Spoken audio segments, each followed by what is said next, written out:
नमस्कार दोस्तों, एक बार फिर से आप सभी को हार्दिक स्वागत और हार्दिक अभिनंदन है।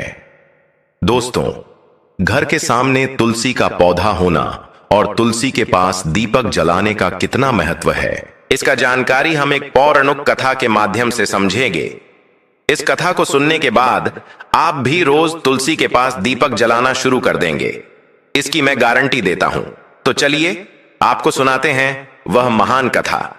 दोस्तों, एक बार की बात है, देवी सत्यभामा भगवान श्री कृष्ण के पास आती है और उनसे पूछने लगती है, हे स्वामी, आप नित्य तुलसी को जल देते हैं और देवी रुक्मणी नित्य तुलसी के पास दीपक जलाती है, इसके पीछे क्या रहस्य है? कृपया आप मुझे तुलसी को जल देने का और तुलसी के पास दीपक जलाने का महात्म्य सुनाइए। भगवान श्री कृष्ण कहते हैं, हे देवी सत्यभामा, तुमने अत्यंत महत्वपूर्ण प्रश्न किया है। देवी तुलसी लक्ष्मी का ही अवतार है। देवी तुलसी भगवान विष्णु को अत्यंत प्रिय है, इसीलिए यह मुझे भी सबसे अधिक प्रिय है। मासों में कार्तिक और वनस्पतियों में मुझे तुलसी प्रिय है। जो भी मनुष्य तुलसी को जल देता है उस पर मेरी कृपा सदैव बनी रहती है। जो भी मुझे तुलसी पत्र डालकर भोग चढ़ाता है मैं उसे प्रेम से स्वीकार करता हूं। तुलसी पत्र के बिना मैं किसी भी प्रकार का भोग स्वीकार नहीं करता हूं। हे देवी, अब मैं तुम्हें तुलसी को जल देने का और तुलसी के पास दीपक जलाने का महात्म्य सुनाता हूं, इसीलिए तुम इस कथा को ध्यान से सुनो। जो भी स्त्री इस कथा को ध्यान से पूरा सुनती है वह सदा सुहागिन रहती है। उसके घर में सुख समृद्धि आती है और दरिद्रता का नाश होता है। देवी सत्यभामा कहती है, हे स्वामी, मैं इस कथा को ध्यान से पूरा सुनूंगी, कृपया आप मुझसे वह कथा कहिए। तब भगवान श्री कृष्ण देवी सत्यभामा को वह कथा सुनाने लगते हैं। भगवान श्री कृष्ण कहते हैं, हे देवी, पूर्व काल की बात है। मध्य देश में श्याम वर्ण नाम का एक वैश्य अपनी पत्नी के साथ रहा करता था। वैश्य के पास किसी चीज की कोई कमी नहीं थी। ईश्वर की कृपा से उसके पास सब प्रकार के सुख ऐश्वर्य थे, किंतु उस वैश्य की कोई संतान नहीं थी, जिस कारण से वह सदैव ही दुखी रहा करता था। उस वैश्य ने संतान प्राप्ति के लिए कई उपाय किए। उसने दान धर्म किए, अनेक प्रकार के वैद्य भी बुलवाए, उनसे नाना प्रकार के उपचार भी किए, किंतु फिर भी उसे कोई संतान नहीं हो रही थी। फिर एक दिन वह वैश्य महामुनि वशिष्ठ जी से मिलने के लिए उनके आश्रम पर जाता है। मुनि वशिष्ठ श्याम वर्ण का स्वागत करते हैं और कुशल मंगल पूछते हैं। तब वह श्याम वर्ण मुनि वशिष्ठ जी से कहता है, हे मुनिवर, मैं अत्यंत दुखी हूं। मेरी कोई संतान नहीं है और संतान के बिना मेरा उद्धार कैसे होगा? मैंने संतान प्राप्ति के लिए अनेक उपाय भी किए, किंतु मुझे संतान नहीं हो रही है। कृपया आप ही बताइए कि मुझे किस कारण से पुत्र की प्राप्ति नहीं हो रही है। क्या मुझसे जाने अनजाने में कोई पाप हुआ है? तब मुनि वशिष्ठ जी अपनी दिव्य दृष्टि से श्याम वर्ण के पूर्व जन्म के बारे में जान लेते हैं। वशिष्ठ जी कहते हैं, हे वत्स, पिछले जन्म में तुम्हारे द्वारा घोर पाप हो गया था, उसी कारण से तुम्हें इस जन्म में संतान सुख प्राप्त नहीं हो रहा है। श्याम वर्ण कहता है, हे मुनिवर, कृपया मुझे बताइए, पिछले जन्म में मुझसे कौन सा पाप हुआ था और उस पाप से मुक्त होने के लिए मुझे कौन सा उपाय करना चाहिए? वशिष्ठ जी कहते हैं, हे वत्स, पिछले जन्म में तुमने जो अपराध किया था उसके विषय में सुनो। पिछले जन्म में तुम एक अहंकारी वैश्य थे। तुम्हारा जन्म धनवान कुटुंब में हुआ था। तुमने पिछले जन्म में एक गाय को अत्यंत दुख दिया था। एक दिन एक गाय भूख और प्यास से व्याकुल होकर तुम्हारे द्वार पर आई थी, किंतु तुमने उस गाय को ना रोटी खिलाई, ना चारा खिलाया और ना ही उसे जलपान कराया। तुमने बड़ी ही निर्दयता से उस गाय को अपमानित करके घर से निकाल दिया। उस गाय ने अभी अभी बछड़े को जन्म दिया हुआ था और भूख से व्याकुल होने के कारण वह गाय वहीं पर मूर्छित होकर गिर पड़ी और उस दिन वह अपने बछड़े को दूध नहीं पिला पाई। इसीलिए उसी गाय ने तुम्हें श्राप दे दिया था। उसी गाय के श्राप के कारण तुम्हारी ऐसी दुर्दशा हुई है। उस गाय के श्राप के कारण तुम्हें इस जन्म में संतान नहीं हो रही है। वशिष्ठ जी की बात सुनकर उस श्याम वर्ण को बड़ा दुख हुआ और वह स्वयं को कोसते हुए कहने लगा, हाय, ये मैंने क्या किया? एक बेचारी दुखी गौ माता की सेवा नहीं की। मैंने बहुत बड़ा अपराध किया है और उसी का दंड मुझे भोगना पड़ रहा है।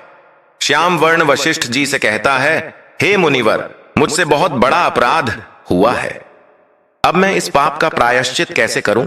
कृपया आप ही मुझे मार्गदर्शन कीजिए। मैंने जो पाप किया है उससे मुक्ति का कोई तो उपाय अवश्य होगा। मैं अपना सब कुछ देकर उस पाप का प्रायश्चित करूंगा। कृपया आप ही कोई उपाय बताइए। मुझे संतान प्राप्ति कैसे हो सकती है? क्योंकि शास्त्र कहते हैं पुत्र के बिना मनुष्य का उद्धार नहीं हो सकता। तब मुनि वशिष्ठ ने गंभीर वाणी में कहा, हे वत्स, जो पाप तुमसे पूर्व जन्म या इस जन्म में हुआ है उसका प्रायश्चित करना आवश्यक है और उसका एकमात्र उपाय है पुत्रष्ट यज्ञ। यह यज्ञ विशेष रूप से संतान की प्राप्ति के लिए किया जाता है और इसके माध्यम से न केवल संतान प्राप्त होती है बल्कि पूर्व जन्मों के दोष भी शांत होते हैं। तुम श्रद्धा और विधि पूर्वक यह यज्ञ संपन्न करो। यज्ञ के पश्चात ब्राह्मणों को भोजन कराओ, उन्हें आदर पूर्वक वस्त्र और गौ का दान दो। यह कर्म न केवल यज्ञ को पूर्ण करेगा बल्कि तुम्हारे हृदय को भी शुद्ध करेगा। ब्राह्मणों की तृप्ति और यज्ञ की अग्नि से उत्पन्न पुण्य तुम्हारे पापों का क्षय करेगा और तुम्हें संतान सुख की प्राप्ति होगी। यह शास्त्र सम्मत मार्ग है और इसके पालन से तुम्हारा जीवन धन्य हो जाएगा। तब श्याम वर्ण वशिष्ठ जी को धन्यवाद देते हुए कहता है, हे मुनीव, आपका कोटि कोटि धन्यवाद। मैं आपके कहे अनुसार अवश्य ही पुत्रयेष्ठी यज्ञ करूंगा और ब्राह्मणों को गायों का दान करूंगा। घर पहुंचते ही श्याम वर्ण ने अपनी धर्मपत्नी को सारी बात विस्तार से बताई। मुनि वशिष्ठ का साक्षात्कार, यज्ञ का महत्व और पाप से मुक्ति का मार्ग, पत्नी की आंखों में भी विश्वास और श्रद्धा झलक उठी। दोनों ने मिलकर पुत्रष्ट यज्ञ की तैयारी आरंभ की। गांव गांव जाकर उन्होंने अनेक आरसी मुनियों, ब्राह्मणों और विद्वानों को यज्ञ में सम्मिलित होने का निमंत्रण दिया। शुभ मुहूर्त में विधिपूर्वक मंत्रवार और अग्निहोत्र के साथ श्याम वर्ण ने भव्य रूप से पुत्रष्ट यज्ञ संपन्न किया। यज्ञ के संपन्न होने के पश्चात यज्ञ की अग्नि से अग्निदेव प्रकट होते हैं और उस श्याम वर्ण से कहते हैं, हे श्याम वर्ण, तुम्हारा यज्ञ पूर्णतया सफल रहा। तुमने पुत्र की प्राप्ति के लिए जो श्रद्धा, नियम और भक्ति से यह यज्ञ किया वह प्रशंसनीय है। मेरी कृपा से तुम्हें एक तेजस्वी पुत्र की प्राप्ति होगी जो गुणों में श्रेष्ठ, बुद्धिमान और धर्मनिष्ठ होगा। किंतु ध्यान रखना, यह पुत्र तुम्हें संतान सुख तो देगा परंतु उसका जीवन अल्प होगा। उसकी आयु केवल 18 वर्ष की ही होगी। जैसे ही 18वां वर्ष पूर्ण होगा उसे मृत्यु को वरण करना होगा। यह उसके पूर्व जन्म के कर्मों का परिणाम है जिसे कोई नहीं टाल सकता। इतना कहकर अग्निदेव अंतर्ध्य हो जाते हैं। पुत्रयेष्ठी यज्ञ करके और अग्निदेव से पुत्र का वरदान प्राप्त करके वह श्याम वर्ण बहुत प्रसन्न तो हुआ किंतु उसे बड़ा दुख भी हुआ। श्याम वर्ण ने सोचा, पुत्र ना होने से अच्छा है, कम आयु वाला पुत्र ही ठीक है। फिर वह पहले की तरह अपने कार्य में लगा रहा। कुछ ही दिनों के पश्चात उसकी पत्नी ने गर्भधारण किया। श्याम वर्ण ने पुत्र के जन्म से पूर्व किए जाने वाले सभी संस्कार किए और फिर उसे एक अत्यंत सुंदर पुत्र की प्राप्ति हुई। वह बालक बड़ा ही तेजस्वी दिखाई पड़ रहा था। श्याम वर्ण ने पुत्र के जन्म के बाद किए जाने वाले भी सभी संस्कार किए और पुत्र को गुरुकुल में शिक्षा प्रदान की। श्याम वर्ण का पुत्र जैसे जैसे बड़ा होने लगा, श्याम वर्ण को बहुत अधिक चिंता सताने लगी।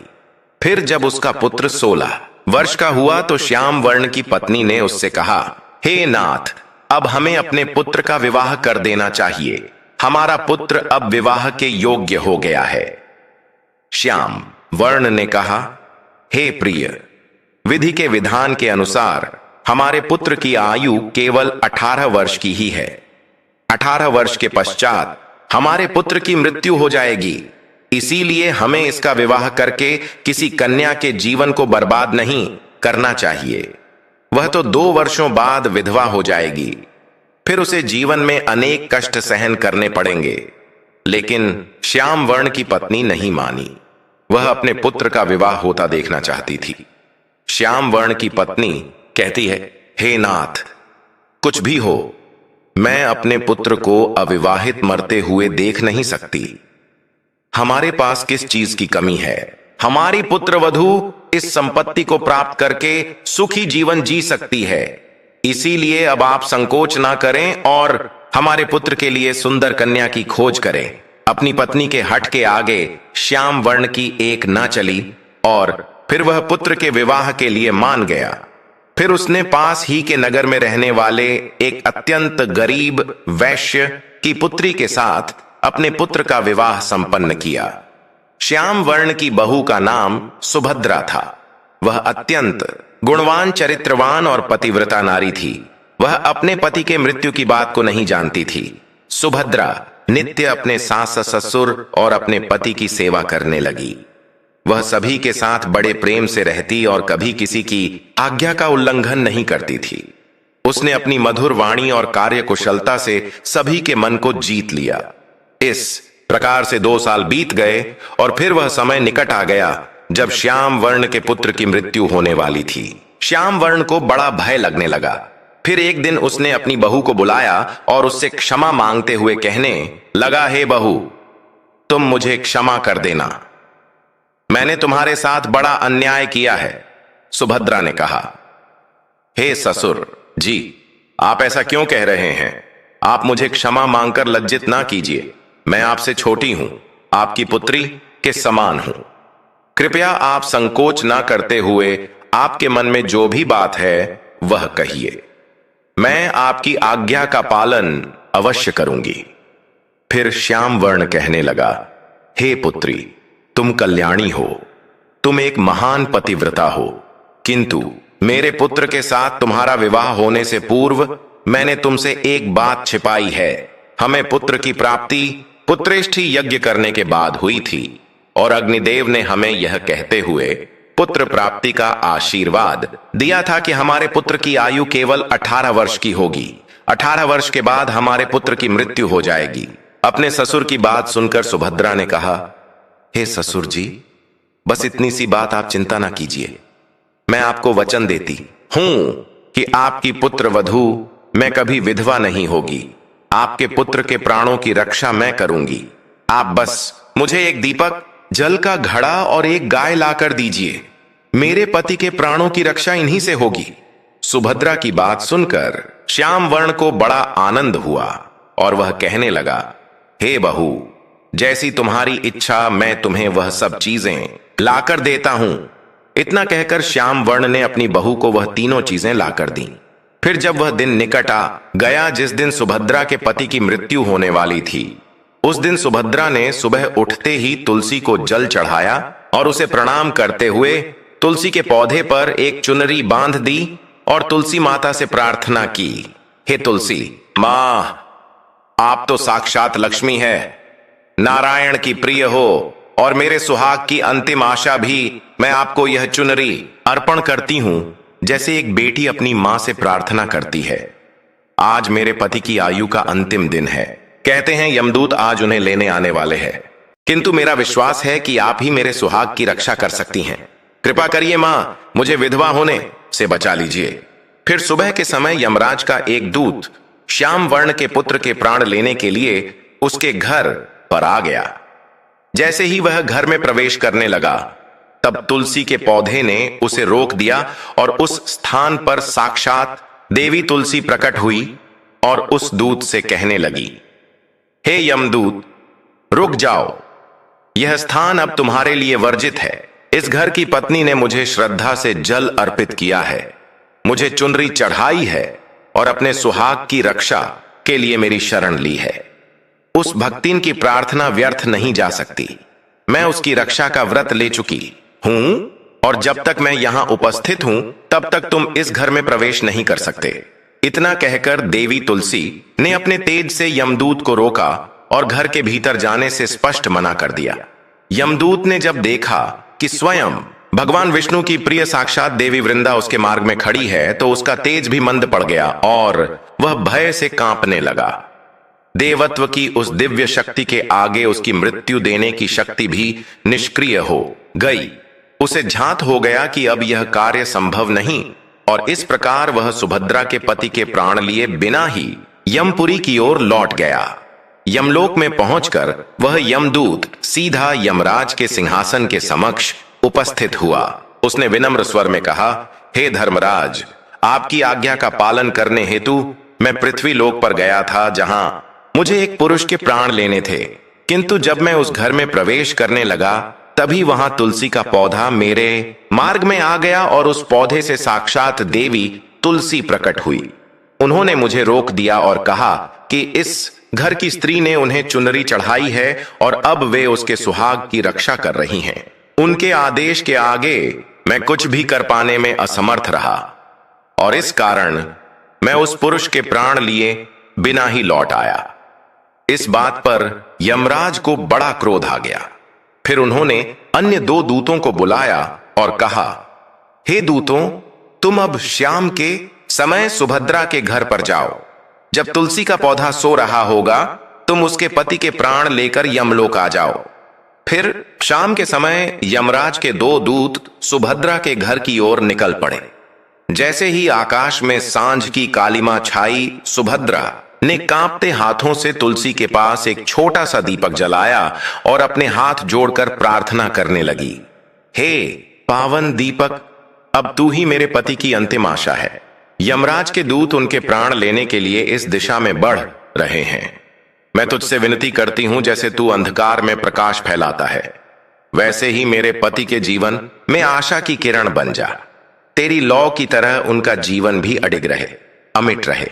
फिर शाम हो गई, तुलसी का पौधा सो गया और यमराज के 2 दूत सुभद्रा के घर के सामने आकर खड़े हो गए और सोचने लगे, अब तो इस मनुष्य के प्राण लेकर ही हम यमपुरी लौटेंगे। जैसे ही यम के दूत सुभद्रा के घर में प्रवेश करने लगे, तब तुलसी के पास लगाए हुए दीपक ने उनका रास्ता रोक दिया और उस स्थान पर साक्षात अग्निदेव प्रकट हुए और उन्होंने कहा, हे दूतों, तुम अब इस सुभद्रा के पति के प्राण नहीं ले जा सकते। इस स्त्री ने मुझे प्रज्वलित करके उसके पति के प्राणों की रक्षा करने की प्रार्थना की है, इसीलिए अब मैं उसके पति के प्राणों की रक्षा कर रहा हूं। इसीलिए तुम आज उसके पति के प्राण नहीं ले जा सकते। तुम यहीं से लौट जाओ, नहीं तो मैं सब कुछ जलाकर भस्म कर दूंगा और मेरी अग्नि में तुम दोनों भी जलकर भस्म हो जाओगे। अग्निदेव की यह बात सुनकर यमराज के दोनों दूत अत्यंत भयभीत हो गए और फिर से लौटकर यमराज के पास चले गए। वहां पर जाकर उन्होंने यमराज को सारा वृतांत सुनाते हुए कहा, हे धर्मराज, आपकी आज्ञा का पालन करते हुए हम दोनों शाम के समय उस पुरुष के प्राण लेने के लिए गए थे, किंतु तुलसी के पास लगाए हुए दीपक ने हमारा रास्ता रोक दिया। साक्षात अग्निदेव प्रकट हुए और उन्होंने हमें भस्म करने की चेतावनी दी, इसीलिए हम खाली हाथ ही लौट आए हैं। यह सुनकर यमराज को बड़ा क्रोध आ गया। फिर उन्होंने अन्य 4 दूतों को बुलाया और कहा, हे दूतों, अब तुम सुबह उस सुभद्रा के जागने से पहले जाओ और उसके पति के प्राण लेकर आ जाओ। जब दीपक बुझा हुआ हो और तुलसी भी सोई हुई हो, तब तुम्हें कोई नहीं रोक पाएगा। यमराज की आज्ञा पाकर यमदूत घने अंधकार को चीरते हुए रात्रि के तीसरे प्रहर में सुभद्रा के घर की ओर बढ़ने लगे। उनकी भयावह छाया, जो मृत्यु का संकेत थी, हवा के थपेड़ों के साथ आगे बढ़ रही थी। किंतु इधर सुभद्रा अपने सुहाग की रक्षा के लिए हर संभव प्रयास कर रही थी। संकल्प से भरे हृदय और अडिग श्रद्धा के साथ उसने घर के द्वार पर जल से भरा हुआ एक लोटा रख दिया। निशब्द मगर प्रबल विश्वास से उसने जल देवता का आह्वान किया। उसने दोनों हाथ जोड़कर करुण स्वर में प्रार्थना की, हे जल देवता, आप साक्षात जीवन के आधार हैं, आप में अमृत का वास है। आज मैं अपने पति की रक्षा के लिए आपकी शरण में आई हूं। यमराज के 2 दूत मेरे सुहाग का दीप बुझाने आ रहे हैं, लेकिन मैं जानती हूं कि आप मृत्यु को भी रोक सकते हैं। कृपया आप ही मेरे पति के प्राणों की रक्षा करें। जैसे आप इस सृष्टि में जीवन देते हैं, वैसे ही मेरे सुहाग को भी दीर्घायु दीजिए। इतना कहकर सुभद्रा घर के अंदर सोने के लिए चली गई। इधर यम के दूत सुबह सुभद्रा के जागने से पहले ही उसके घर पर पहुंच गए। जैसे ही वे घर के अंदर प्रवेश करने लगे, तब उस लोटे के अंदर भरे हुए जल ने उनका मार्ग रोक लिया। साक्षात वरुण देवता उस स्थान पर प्रकट हुए और उन्होंने कहा, हे दूतों, रुक जाओ। अब तुम इस घर में प्रवेश नहीं कर सकते। यह घर अब मेरी सुरक्षा मेन है। मैं सुभद्रा के पति के प्राण तुम्हें लेकर जाने नहीं दूंगा। अगर तुमने इस घर में प्रवेश किया तो नरक की अग्नि को बुझा दूंगा, जिसमें सारा नरक लोक डूब जाएगा। यह सुनकर यमराज के वे चारों दूत घबरा गए और एक दूसरे की तरफ देखकर उस स्थान से भाग गए। वे सभी यम के दूत यमराज के पास लौट गए और उनसे कहने लगे, हे धर्मराज, आपकी आज्ञा का पालन करने के लिए हम चारों सुबह सुभद्रा के जागने से पहले ही उसके पति के प्राण लेने के लिए पहुंच गए थे, किंतु सुभद्रा के घर के बाहर रखे हुए जल के लौटे ने हमारा मार्ग रोक लिया। उस स्थान पर साक्षात वरुण देव प्रकट हुए और उन्होंने हमें सुभद्रा के पति के प्राण न ले जाने की चेतावनी दी, और इसी कारण से हम उसके घर में प्रवेश नहीं कर सके। अब यमराज का क्रोध अत्यंत प्रचंड हो चुका था। उनका मुख तेज से लाल हो गया, नेत्रों में अग्नि प्रकट होने लगी और समस्त यम सभा में भय का वातावरण छा गया। पहले दूतों की असफलता और फिर देवी तुलसी के हस्तक्षेप से उनका धैर्य टूट गया था। फिर यमराज ने गूंजती हुई आवाज में आदेश दिया, हे यमदूतों, अभी मेरी आज्ञा से आठों दिशाओं से 8 प्रबल यमदूतों को बुलाओ। इतना कहते ही क्षण भर में 8 भयंकर, विशाल और बलशाली यमदूत यम सभा में उपस्थित हुए। उनके शरीर काले बादलों जैसे, आंखें अंगारों सी जलती हुई और हाथों में विविध आयुध लिए हुए थे। यमराज ने उन्हें कठोर स्वर में आदेश दिया, हे यमदूतों, अब किसी भी प्रकार की विघ्न संशय की आवश्यकता नहीं है।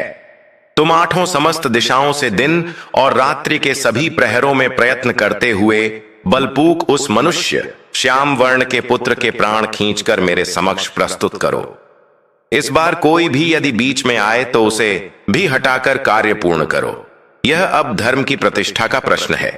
यमराज की आज्ञा को कोई चुनौती नहीं दे सकता। बल, बुद्धि और माइक शक्ति जो कुछ भी आवश्यक हो प्रयोग करो। फिर वे सभी यमदूत सुभद्रा के पति के प्राण लेने के लिए आकाश मार्ग से पृथ्वी लोक की ओर निकल पड़ते हैं। इधर यमदूतों के आने की आहट से पहले ही सुभद्रा ने अपनी अटूट श्रद्धा और विश्वास के साथ अपने घर के सामने एक पवित्र गाय को बांध दिया था। उसकी आंखों में भय की लकीरें थीं, लेकिन मन में आस्था की लौ प्रज्वलित थी। उसने गाय के समक्ष हाथ जोड़कर करुणा भरी वाणी में विनती की, हे गौ माता, आप जगत की माता हैं, साक्षात देवी स्वरूपा हैं। आज मेरे सुहाग पर संकट आया है। यमदूत मेरे पति के प्राण लेने के लिए आ रहे हैं, किंतु मैं जानती हूं कि आपकी कृपा से कोई भी अनहोनी टल सकती है। हे माता, मैं आपकी शरण में आई हूं, मेरी रक्षा कीजिए, मुझे विधवा होने से बचा लीजिए, मेरे पति को दीर्घायु का आशीर्वाद दीजिए। सुभद्रा की व्याकुलता और उसकी अटूट श्रद्धा को देखकर गौ माता के नेत्रों में वात्सल्य झलक उठा। वह स्नेहपूर्वक बोली, हे पुत्री, तुम चिंता मत करो, तुम्हारा सुहाग सुरक्षित रहेगा। मैं स्वयं तुम्हारे पति की रक्षा करूंगी। मेरे होते हुए यमदूत तुम्हारे घर में प्रवेश नहीं कर पाएंगे। मैं धर्म की प्रतीक हूं, सृष्टि की पालनहार हूं, और जहां गौ माता का वास होता है वहां मृत्यु भी ठहर जाती है। इसीलिए तुम निश्चिंत होकर अपने पति की सेवा करो और अपने मन को शांति दो। फिर वे 8 यमदूत यमराज की आज्ञा का पालन करते हुए पृथ्वी लोक पर उस सुभद्रा के घर के पास आते हैं तो देखते हैं उस सुभद्रा के घर के सामने एक गाय खड़ी है। जैसे ही वे यमदूत घर के अंदर प्रवेश करने के लिए आगे बढ़ते हैं, तब वह गाय उन्हें रोक देती है और कहती है, हे यमदूतों, तुम यहीं से लौट जाओ, इस घर में तुम लोग प्रवेश नहीं कर सकते। इस घर की रक्षा मैं कर रही हूं। मेरे रहते कोई भी इस घर के अंदर प्रवेश नहीं कर सकता। यदि तुमने घर के अंदर प्रवेश करने का प्रयत्न किया तो मैं तुम सभी को श्राप दे दूंगी। अगर तुम्हें इस घर के अंदर प्रवेश करना है तो तुम्हें पहले मेरे प्राण लेने पड़ेंगे और तुम सभी को गौ हत्या का पाप लगेगा, जिसका कोई प्रायश्चित नहीं है। वहां पर उपस्थित सभी यमदूत गाय के द्वारा श्राप देने की बात सुनकर भयभीत हो गए।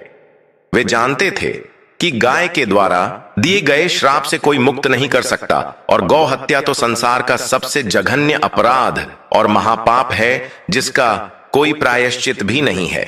इसीलिए वे सभी वहां से लौटकर यमराज के पास चले गए। यमपुरी जाकर उन यमदूतों ने यमराज को सारा वृतांत सुनाते हुए कहा, हे धर्मराज, हम आपके आदेश अनुसार श्याम वर्ण के पुत्र के प्राण लेने के लिए पृथ्वी लोक पर गए थे, किंतु वहां उस घर के द्वार पर एक गौ माता खड़ी थी। वह कोई साधारण गाय नहीं थी, बल्कि तेजस्विनी दिव्य रूप से युक्त और धर्म की साक्षात प्रतिमा थी। उन्होंने हमें चेतावनी दी, यदि हमने घर में प्रवेश करने का प्रयास किया तो वे हमें श्राप दे देंगी, और यदि हम उन्हें हटाने का प्रयत्न करते तो हमें गौ हत्या का महापाप लगता, जिसका कोई प्रायश्चित नहीं है। हे प्रभु, हम में उस दिव्य शक्ति का सामना करने का साहस नहीं था, इसलिए हम भयभीत होकर लौट आए। यमदूतों की बात सुनते ही यमराज का क्रोध सागर की ऊंची लहरों की तरह उमड़ पड़ा। उनके नेत्र अग्नि के समान दहक उठे और उनका मुखमंडल भयंकर तेज से चमकने लगा। वह तुरंत अपने विशाल बलवान काले भैंसे पर सवार हो गए, जिसके पैरों से पृथ्वी कंपायमान होने लगी। हाथ में कालदंड लेकर गगन भेदी गरज के साथ उन्होंने आकाश मार्ग से पृथ्वी की ओर प्रस्थान किया। पृथ्वी लोक पर उस समय शांत वातावरण था, किंतु दिशाओं में एक अजीब सी हलचल होने लगी। पशु पक्षी अचानक चुप हो गए, हवाओं ने बहना धीमा कर दिया और वातावरण में एक भयंकर कंपन फैलने लगा, क्योंकि अब स्वयं यमराज मृत्यु के अधिपति सुभद्रा के घर की ओर बढ़ रहे थे, जहां उनका सामना होना था भक्ति, धर्म और मातृत्व की अपराजय शक्ति से। यमराज को अपने घर के सामने खड़ा हुआ देखकर सुभद्रा भयभीत हो जाती है और जल्दी से आकर यमराज के चरण स्पर्श करके उन्हें नमस्कार करती है और उनकी स्तुति करने लगती है। हे सूर्य तनय यमराज, आप तो तीनों लोकों के प्राणियों पर कृपा करने वाले महान देवता हैं। इस संसार के समस्त प्राणियों के पाप और पुण्य का लेखा जोखा आप अपने पास रखते हैं। हे न्याय के देवता धर्मराज, मैं सत्य धर्म का पालन करने वाली पतिव्रता स्त्री हूं। मैं आपको बारंबार नमस्कार करती हूं, कृपया मुझे आशीर्वाद दीजिए। सुभद्रा के द्वारा की गई स्तुति से यमराज अत्यंत प्रसन्न होते हैं और उसे अनजाने में ही सदा सुहागिन रहो ऐसा कहकर आशीर्वाद देते हैं। फिर जब यमराज सुभद्रा के पति के प्राण ले जाने के लिए आगे बढ़ते हैं तो सुभद्रा कहती है, हे धर्मराज, क्षमा करें, किंतु एक बात कहनी है। आपने ही कुछ समय पूर्व मुझे सदा सुहागिन रहने का आशीर्वाद दिया था और अब आप स्वयं मेरे पति के प्राण लेने आ रहे हैं। यदि आज आप मेरे पति को मुझसे छीन लेंगे तो क्या आपका वह आशीर्वाद झूठा नहीं सिद्ध होगा? सुभद्रा की आंखों में आंसू थे, लेकिन उनमें भय नहीं था। थी तो बस अपार श्रद्धा, पतिव्रता का तेज और एक पत्नी का अटूट प्रेम। यमराज कुछ क्षणों के लिए थम गए। उन्होंने सुभद्रा की ओर देखा और उनके कठोर मुख पर एक मधुर मुस्कान आ गई। सुभद्रा के निर्मल हृदय, उसके पति के प्रति समर्पण और उसके पतिव्रता धर्म ने यमराज के हृदय को भी स्पर्श कर लिया। तब यमराज ने सुभद्रा से कहा, हे पुत्री, आज तुमने वह कर दिखाया है जो बड़े बड़े तपस्वी भी नहीं कर पाते। तुमने साक्षात मृत्यु को पराजित कर दिया है। तुम्हारे प्रेम, त्याग और निष्ठा से मैं अत्यंत प्रसन्न हूं। मैं तुम्हारे पति के प्राण बख्श देता हूं। अब वे पूर्ण स्वस्थ और सुरक्षित रहेंगे। साथ ही तुम्हें वरदान देता हूं, जो भी स्त्री तुम्हारी भक्ति और चरित्र को स्मरण करेगी वह सदा सुहागिन रहेगी। अब तुम जो चाहो वरदान मांग सकती हो। सुभद्रा ने हाथ जोड़कर भाव विवल होकर कहा, हे धर्मराज, मेरे लिए मेरे पति ही परमेश्वर हैं। मैं उन्हें छोड़कर एक क्षण भी जीवित नहीं रह सकती। यदि आप मुझ पर प्रसन्न हैं तो कृपया मुझे यह वरदान दें कि मेरे पति को 100 वर्षों की दीर्घायु प्राप्त हो। उनके चरणों की सेवा करते हुए ही मेरा जीवन सार्थक होगा। यही मेरी सबसे बड़ी मनोकामना है। तब यमराज प्रसन्न होकर कहते हैं, तथास्तु हे कल्याणी, आज से जो भी स्त्री अपने घर के सामने तुलसी का पौधा लगाती है, तुलसी के पास शाम को दीपक जलाती है, जिस घर के सामने गाय बंधी होती है और जो स्त्री अपने घर के सामने जल का लोटा रखती है, उसके घर में कभी मेरे दूत प्रवेश नहीं करेंगे। इतना कहकर यमराज उस स्थान से अंतर्ध्य हो जाते हैं। भगवान श्री कृष्ण कहते हैं, हे देवी, इस प्रकार से उस सुभद्रा ने अपने पतिव्रता धर्म का पालन करके उसकी मृत्यु को टाल दिया था। इसीलिए जो भी स्त्री अपने घर के सामने तुलसी का पौधा लगाती है, रोज शाम को तुलसी के पास दीपक जलाती है, उसके घर में मृत्यु प्रवेश नहीं करती है। जिस घर के सामने गाय बंधी होती है, उस घर में कभी दुख दरिद्रता नहीं आती है। जो स्त्री अपने घर के सामने जल से भरा हुआ लोटा रखती है, उसके घर में कभी शोक नहीं होता है। तो दोस्तों, इस प्रकार से भगवान श्री कृष्ण ने देवी सत्यभामा को तुलसी के पास दीपक जलाने का महत्व सुनाया है। आपको यह कथा कैसी लगी, कमेंट करके अवश्य बताएं। जानकारी अच्छी लगी तो वीडियो को लाइक जरूर करें और कमेंट में जय श्री कृष्ण अवश्य लिखें। साथ ही चैनल को सब्सक्राइब करना ना भूलें। आप सभी का धन्यवाद।